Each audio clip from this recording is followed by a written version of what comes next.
Au fil de la vie, la chronique de Christine Bartoli. Aujourd'hui, la ménopause.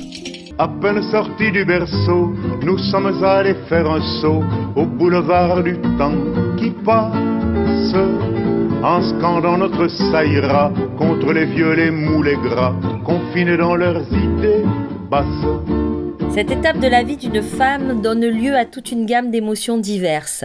Outre la période de fertilité qui s'achève, il y a aussi une révolution des hormones qui souvent vient perturber l'humeur. De plus, les insomnies s'avèrent plus ou moins fréquentes, accompagnées ou non de bouffées de chaleur, compliquant le quotidien de jour comme de nuit. Si les hormones de synthèse peuvent s'attaquer à la symptomatologie, reste le deuil du temps qui passe, de la jeunesse, de la fraîcheur, de même que toute une panoplie d'autres pertes. Départ des enfants, séparation, parents vieillissants, etc.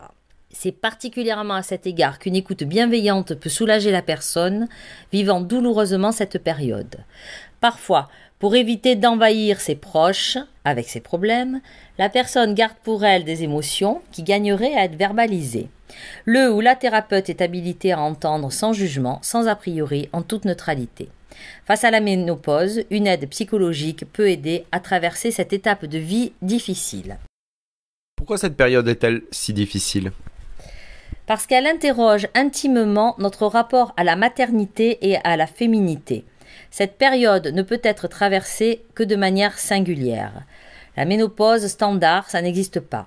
Telle femme sera soulagée de ne plus avoir ses règles et vivra ce tournant de vie comme une seconde jeunesse, tandis qu'une autre traversera un épisode dépressif. Tout dépend de ce que cela fait rejaillir des profondeurs de l'inconscient.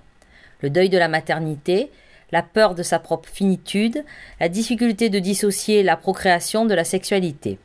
Il est très intéressant de faire l'inventaire de l'héritage maternel, génétique et psychologique, pour ne pas répéter le schéma maternel et pour pouvoir vivre sa ménopause à soi.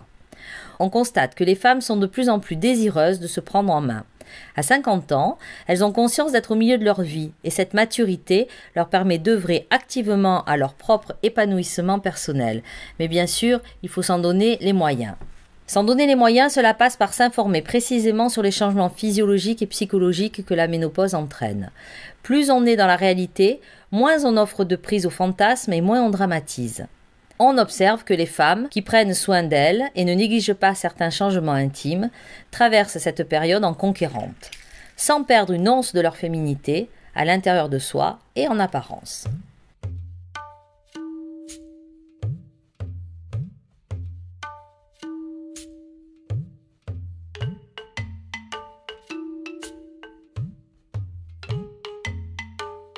Il s'agit d'aborder cette aventure sans idée préconçue.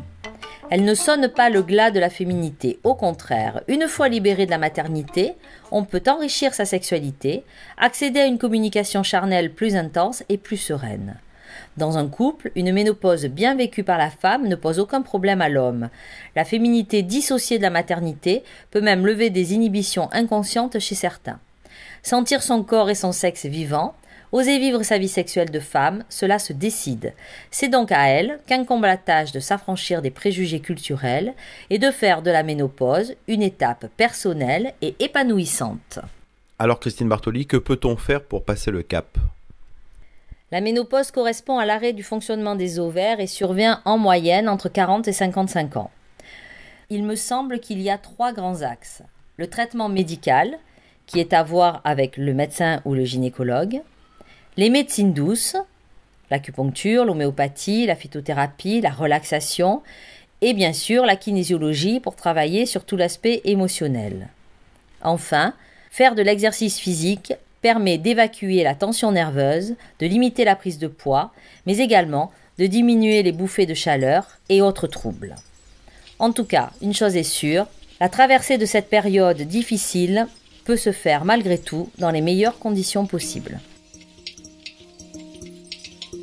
Merci pour ces conseils, Christine Bartoli. On vous retrouve sur votre page Facebook Au fil de la vie. On peut réécouter cette émission, la podcaster. On peut également vous y poser des questions.